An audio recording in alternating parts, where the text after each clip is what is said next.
Trachoma is the leading cause of blindness across nations, and in Uganda, it's prevalent in 51 districts, mainly Nebi, Moroto, Bulisa, among others. Kenya and Uganda government officials have now launched a drug aimed at treating its nations against trachoma.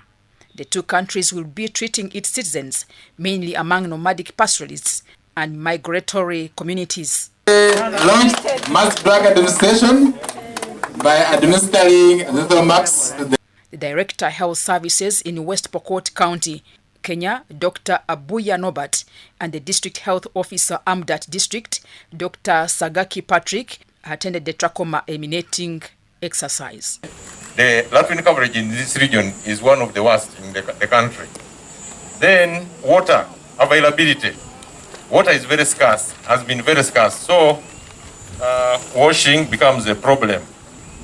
Poor personal hygiene practices is that our community members have not been able to muster enough resources to be able to visit our health facilities. And in instances where they are able to do that, the facilities are very far away from their usual residences. The District Health Officer Amudat District, Dr. Sagaki Patrick, is worried about the resilience of trachoma that keeps on resurfacing after elimination. Abuya says this time round, they are focusing on 2 sub-counties where trachoma burden is high. And it was found that our prevalence was at 2.1%.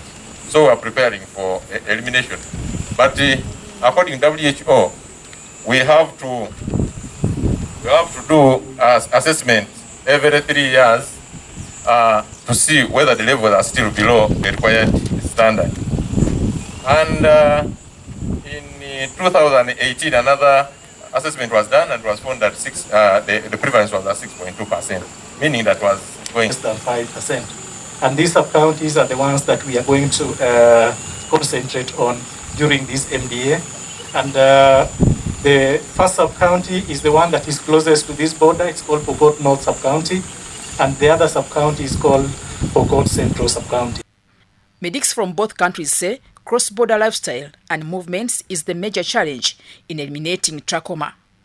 And I think the cross-border settings are increasingly becoming recognized as socio-ecological environments where standard mass drug administration strategy may not be sufficient to bring out sustainable elimination agenda both in country as well as internationally or regionally where we are. Is cross-border. When we are treating here, Kenya is not treating. When Kenya is treating, we are not treating. And we have the communities that belong to both countries. Government is currently working on water extension sources in 534 parishes of Karamoja sub-region so that residents can regularly wash their hands. The area minister, Dr. Goretti Kitutu, wants partners to fight the drivers of the disease that include poor hygiene and poor washing habits.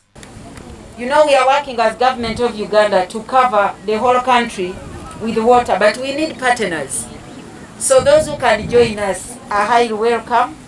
The head of vector-borne and neglected tropical diseases in Kenya, Dr. Wycliffe Omondi, says there is need to think of the ecological component to create awareness among communities. Going forward about how do we manage the facial cleanliness and environmental improvement that has or have a bearing on behavior change, and therefore putting in place also very critical behavior change advocacy. The Regional Director for Africa International Trachoma Initiative, Teshome Gabriel Kano, says unity among the countries to improve health is very important. Teshome urges governments to improve the livelihoods of the people. Government should be responsible, for allocating funds, allocating budget for these programs. Trachoma, above all, is not simply a public health problem. It is a disease of poverty. So all what we do should be, focused on the general socio-economic development of this. Benjamin Binangwa, the chief party at Africa International Trachoma, says the unity between both countries will eliminate trachoma among nations.